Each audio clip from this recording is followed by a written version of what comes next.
Welcome back to Sports Weekly on IEMG. I'm your host, Pep Fernandez. The all-CIF baseball and softball teams were just announced. And of course, we got San Bernardino players on both baseball and softball. So we're going to get to that in just a moment. But first, let's take you out to the Inland Empire Boys Volleyball All-Star Game. And a shout out to that guy, Cajon High School's Owen Morris, being selected to play in the first ever Boys Volleyball All-Star Game. It took place at Arrowhead Christian Academy in Redlands. And Morris, well-deserved All-Star recognition, helping Cajon finish in third place in the CBL this past season. Got them to the playoffs, led the team in kills. But Owen Morris and his blue team could not overcome a very good red team. The Red All-Stars sweeping the Blue All-Stars 3-0, but we did want to give a shout out to Owen Morris from Cajon being named a Boys Volleyball Inland Empire All-Star. Congratulations, Owen. All right, and also congratulations going to our all-CIF selections in baseball and softball. And we'll start with baseball because we're talking about another Cajon guy. Owen Morris, an all-star in boys volleyball, and that guy, man, you know who he is, Gavin Garcia, the star pitcher for Cajon High School. He is all-CIF in Division III. Hoping to hear his name called in the Major League Baseball draft as well. Gavin being joined on the all-CIF team along with Stephen Rubio. So congratulations to a pair of Cajon Cowboys making it all-CIF for the Citrus Belt League champions this season. Now let's go from baseball over to the softball diamond. And yeah, if you win a CIF Southern Section title, you are going to get recognized. And there is the Division 8 CIF Coach of the Year, Nathan Barlow. And his star pitcher in the circle, Bianca Nava, was the Player of the Year in Division 8. Jalen Casillas also making it on the all-CIF team from Arroyo Valley. We talked with Coach Barlow about all of these special recognitions coming off this special championship season for the Hawks. I was surprised. Even though we won, I was surprised. I saw it on the CIF thing. I called my wife. I called everybody. I was like, what the heck? But I was excited. I put a big old smile on my face. And again, I looked up and said, thank you, God. Thank you to my grandma. So.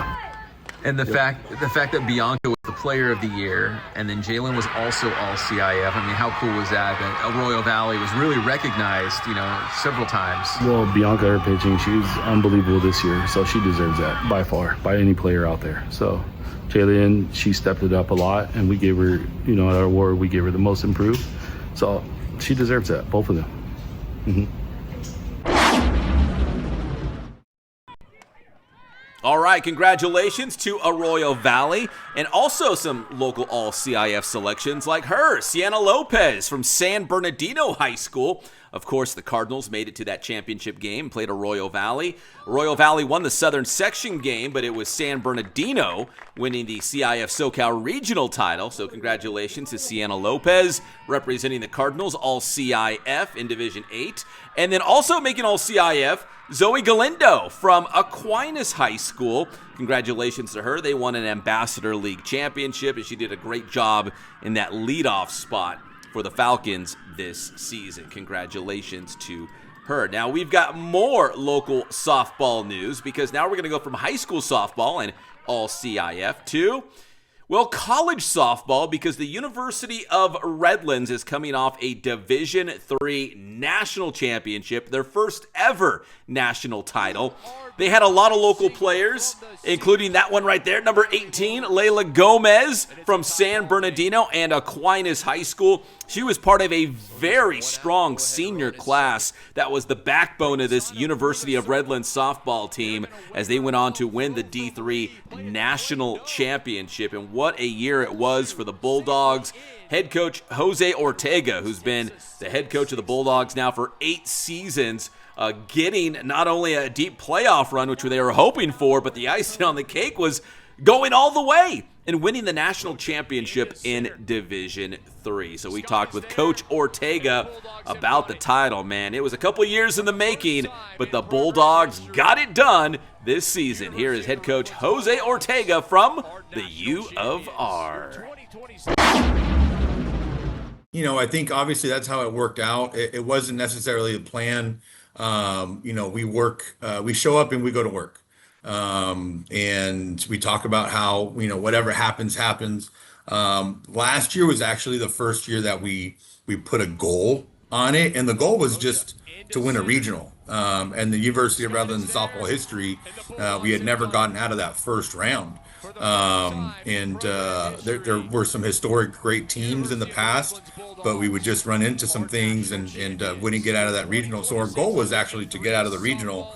And then I think that allowed us to go and just be free in the super regional. And we did very well there and got to the World Series. And last year when we went to the World Series, we were shell shocked once we got there.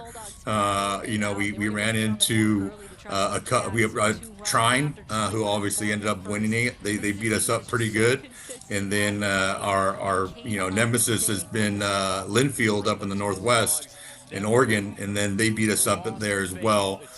So getting a win off of Linfield just to open up the World Series this year was an awesome, obviously for our program, and then getting Trine there at the end was amazing as well. What a year for the U of R softball team. That's going to do it for this edition of Sports Weekly. Make sure you give this video a like and subscribe to the Inland Empire Media Group YouTube channel if you have not done so already. If you like local sports, this is the place. My name is Pep Fernandez, and we'll see you next time on Sports Weekly on IEMG.